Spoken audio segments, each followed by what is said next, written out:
अगर आप किसी शादी में, किसी दावत में जाना चाह रहे हैं और आपको पता है कि वहाँ दावत में या शादी में जाके मेरा बच्चा हाइपर हो सकता है, भाग सकता है, तो सबसे पहले अपने बच्चे की नीड्स को समझें। जो भी आपके बच्चे की नीड है, जैसे मेरे बच्चे को प्रोप्रियोसेप्टिव सीकिंग होती है, तो मैं इसको प्रोप्रियोसेप्टिव एक्टिविटीज़ करवाती हूँ, यानी कि डीप प्रेशर वाली, हेवी चीज़ों को पुश एंड पुल करवाना, हेवी बैकपैक पहना के अहमद को मैं चलाती हूँ, कभी स्टेयर्स से ऊपर-नीचे करवा देती हूँ, जाने से पहले की बता रही हूँ मैं आपको। इसके अलावा मैं इसको टाइट हग करती हूँ, ब्लैंकेट रैप करती हूँ लाज़मी, और इसके अलावा कभी-कभी मैं इसको जंपिंग करवाती हूँ, बेड पे या सोफ़े पे जंपिंग करवा देती हूँ। तो इस तरह से ना मैं अहमद को पहले से प्रिपेयर करती हूँ। इसके अलावा आप विजुअल कार्ड्स बच्चे को दिखा सकते हैं, या आप बच्चे को बार-बार बता सकते हैं, आज हम दावत में जाएँगे, वहाँ पे थोड़ा-सा शोर हो सकता है, अगर आपको मसला हो तो आप बताना।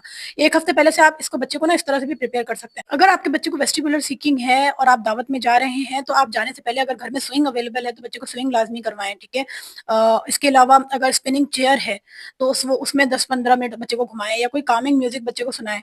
वैसे कामिंग म्यूज़िक तो आप किसी भी बच्चे को सुना सकते हैं, ठीक है? कामिंग म्यूज़िक 10 से 15 मिनट आपने वो सुना दिया, बच्चे को मेंटली प्रिपेयर किया जाने से पहले कि हम जाएँगे, वहाँ पे शोर हो सकता है।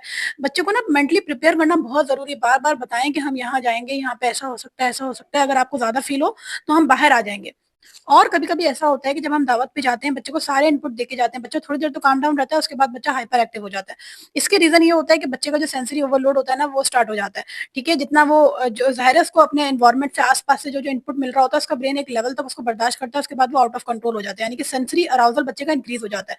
तो ऐसे में सबसे पहले तो एग्ज़िट प्लान लाज़मी रखें कि भई अगर ऐसा हुआ तो हम वहाँ से निकल जाएँगे, या फिर किसी काम कॉर्नर में बिठाएँगे। इसके अलावा जो-जो चीज़ें आपको अपने साथ रखनी चाहिए, सबसे पहले तो नॉइज़ कैंसलिंग हेडफ़ोन्स, क्योंकि ऑडिटरी जब बहुत ज़्यादा इनपुट मिलता है ना, तो फिर बच्चों का नर्वस सिस्टम जो है ना वो सेंसरी ओवरलोड की तरफ चले जाता है, सेंसरी सिस्टम, ठीक है? तो नॉइज़ कैंसलिंग हेडफ़ोन्स आप लाज़मी रखें। इसके अलावा फिडजेट टॉयज़, जिससे भी आपका बच्चा रिलैक्स हो, तो लैप पैड अगर रख सकते हैं, या फिर हेवी ब्लैंकेट किसी भी तरह से अपने साथ रख सकते हैं, तो वो लाज़मी रखें। इसके अलावा ब्लैक सन ग्लासेस लाज़मी रखें।